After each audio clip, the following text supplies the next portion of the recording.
Hello, sweet viewers, and welcome to Vegetarianism, the Noble Way of Living.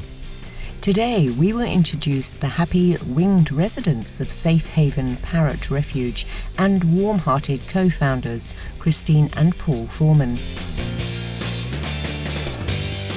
They're almost human. Cors have mentality of a 4-year-old child. They've got very distinctive body language, and they all get their own moods, a bit like us, really. They're like children. They know what you want them to do, but if they want to be awkward, they'll be awkward. Christine was enchanted by the sophisticated nature of these beings from the moment she had her first parrot. I fell in love with macaws, and I thought I'll save up for one, and nothing prepared me for what I took on. But he was into all kinds of mischief. Everything you would believe he did. He learned how to open the fridge and used to pinch stuff out of the fridge. And he was an absolute, well, he was a fantastic character. With boundless patience, love and commitment, Christine soon became an expert in the lifelong care of parrots. Then, over time, she took in parrots in need of a home for various reasons. Sometimes caregivers were unable to provide adequate attention, elderly couples could not provide quality care, or a new baby arrived. There were also sad cases of abuse, neglect, or illegal trade. Safe Haven Parrot Refuge started in 1986. We took our first bird in called Cindy, a blue and gold macaw. And we had an article in the Daily Express, and it was all about us. And they printed our phone number, and the phone didn't stop ringing for ages and ages. And birds just kept coming in and coming in and coming in. Then gradually the volunteers started coming in, and things began to get a bit easier, because there were times when Paul and I were working, we always made sure we had enough food money to feed the birds. And we went without ourselves, didn't we, rather than let the birds go without. Safe Haven Parrot Refuge provides a loving home for many birds. Some live in a carefully arranged foster home. Others are permanent residents at the refuge and are available only for sponsorship, but not rehoming or fostering.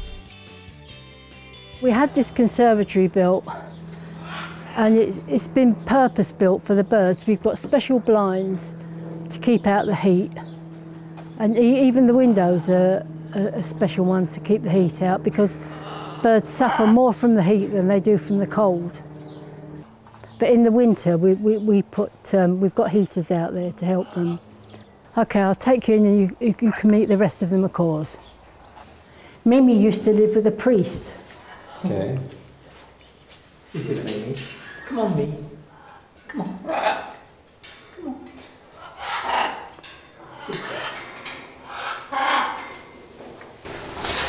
Here's good.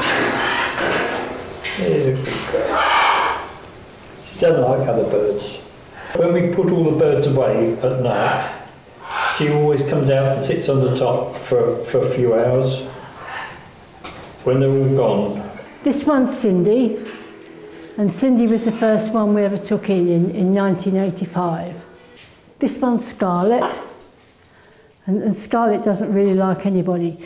The only person Scarlett likes is we have a young girl come here. She's at university now, but she was here on work placement. And Scarlett fell in love with her. She'll probably come and visit him again. And this one's Ali. Ali was rescued by a group of young men and taught really bad language, which she's since forgotten, fortunately. Over here is Kirance. Kirance was confiscated as an egg by customs, and his mate is Biggles, and she's probably in there. This used to have shavings in it to put in the bottoms of the cages, but but they use it as a kind of a play box now.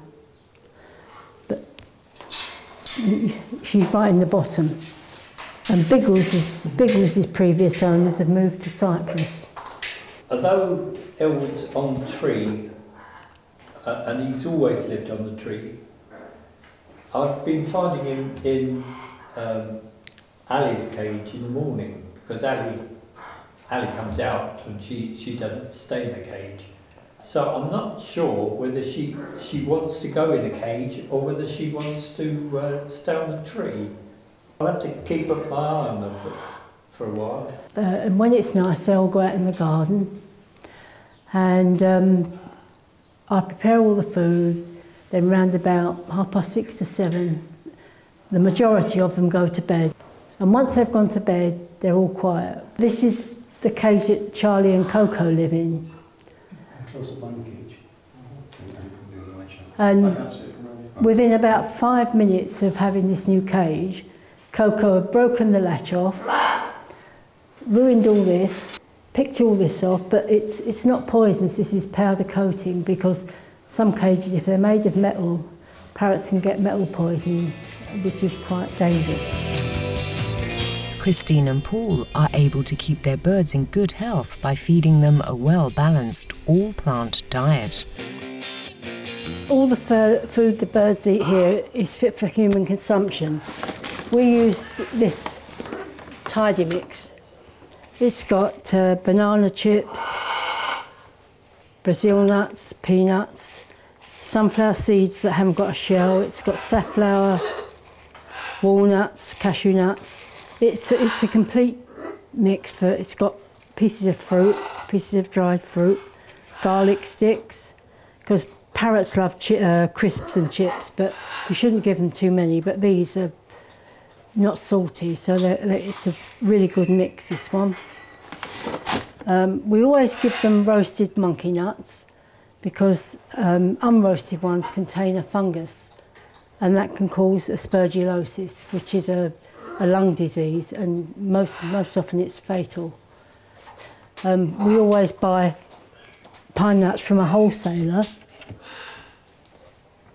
and they don't have shells on, so you can see that they're all nice and fresh, because quite often if the pine nuts are in the shell, there's a green mould inside that as well. That's all with their morning meal, and they have fruit and vegetables, and all the apples are for human consumption. They have bananas.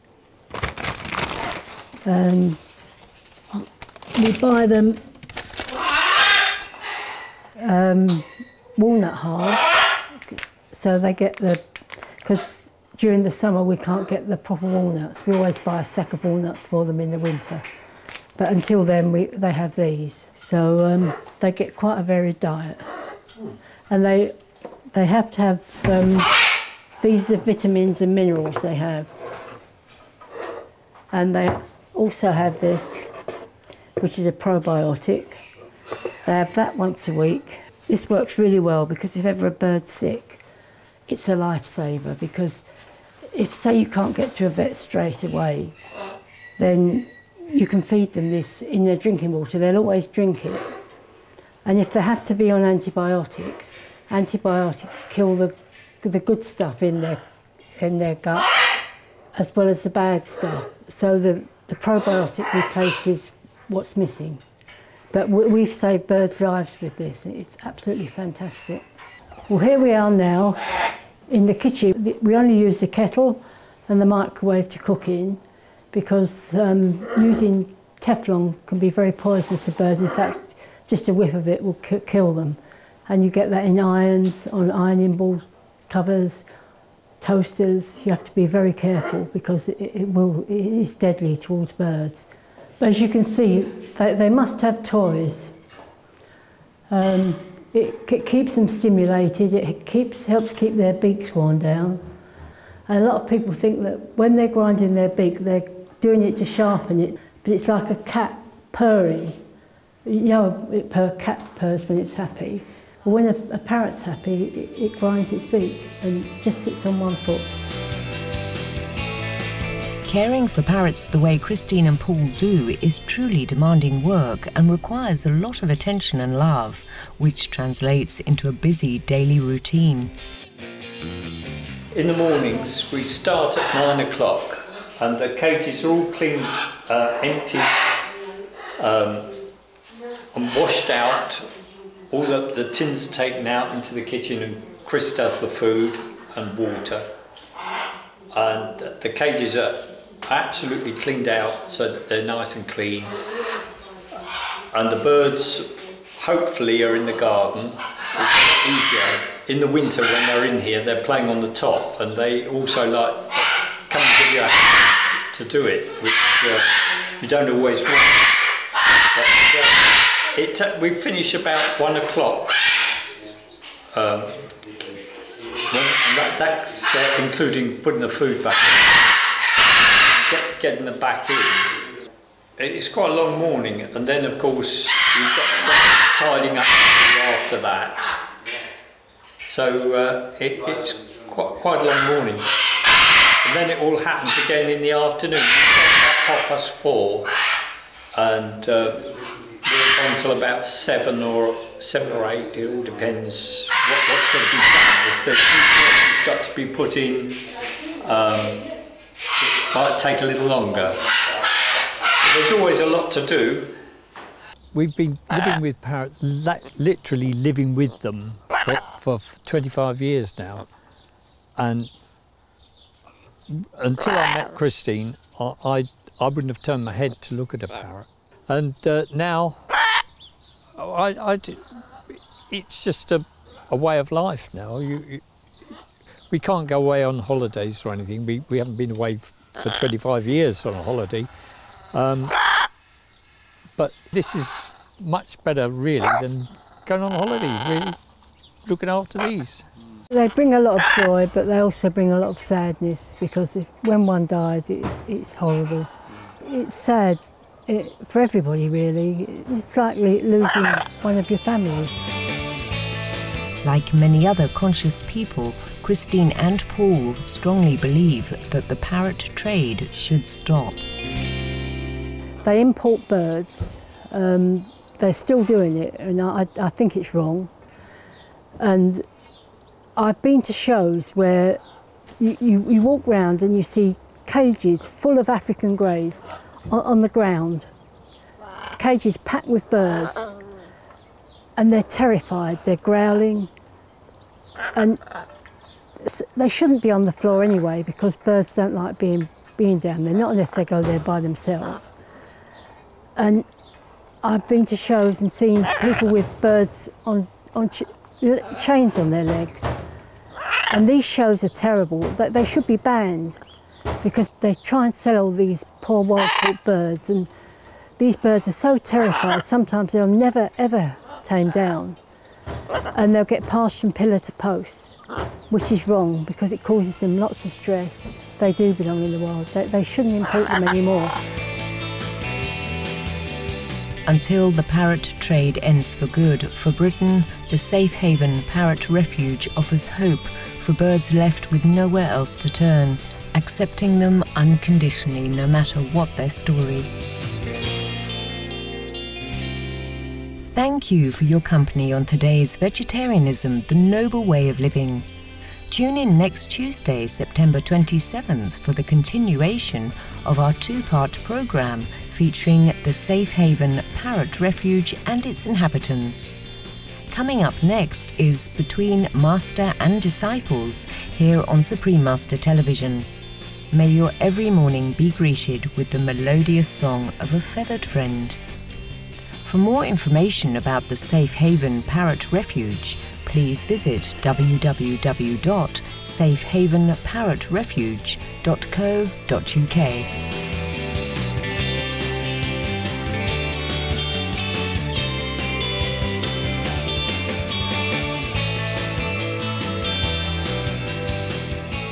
For more details, please visit www.suprememastertv.com/VEG